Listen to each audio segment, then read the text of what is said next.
Lü Shui Jin Shan, Zhu She Jin Shan Yin Shan. It's more than a transition. It's a kind of revolution, I think.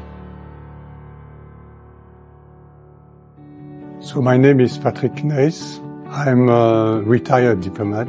Lü Shui Jin Shan policy is one of the reasons I'm here. So during all my career, I have always been very concerned about environmental issues. And when it came to make a decision where I wanted to retire, I decided to do this in China. We have been actually promoting and experiencing, prototyping permaculture since 2012. My plans are basically, number one, I want to develop further permaculture farmhouse that I have in Yunnan, which is called Kabisa.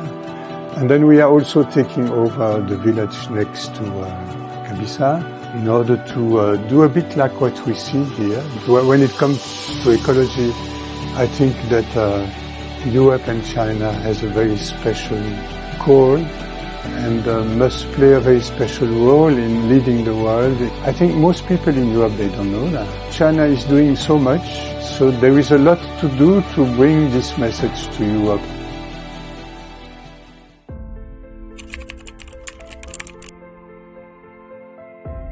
If you look at the development of China since 1978, you had a very big push, which was very successful for the economic development, industrial development. And then you had a lot of backlashes and problems, because of this development. I think Xi was one of the first to draw the attention on that. He did that in 2005 when he was party secretary of Zhejiang province. He came up with this slogan, and coming up with a slogan like that makes a lot of sense in 2005. And then you see that this has actually come into the Chinese policy, speaking about today modernization is the modernization of the relationship between man and nature. And this is what China is doing. 框架是竹子。 Credible, huh? Or is it only bamboo? Yes. Minsu. Doing this from Moganshan and Anji makes a lot of sense because these are places which are very relevant. These are natural sanctuaries in the middle of big cities, are well connected. I think Anji is doing a lot, and this is really interesting.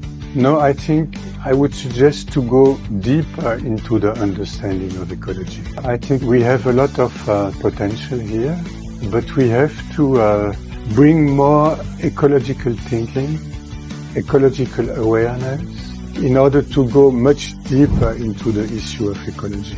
It's not only about business, it's not only about nice buildings, and it's about a philosophy. It's about a posture that you have in life, which is how you are actually feeling, acting, dealing with nature. Nature is nature, right? In the translation, you have lush mountains, lucid waters as invaluable assets. And in Chinese, you have Qin Shan, the golden mountain, Yin Shan, the silver mountain, which means that behind this assessment of lush mountains and lucid waters, there is also an assessment that you can go for development, golden mountain, by respecting nature. This is the key. We have to bring people to have a life which would be meaner, but people cannot go back to poverty. So we have to go ahead with these two concerns together. So I think there is no other way. If we don't go in this direction, we will not survive on this planet,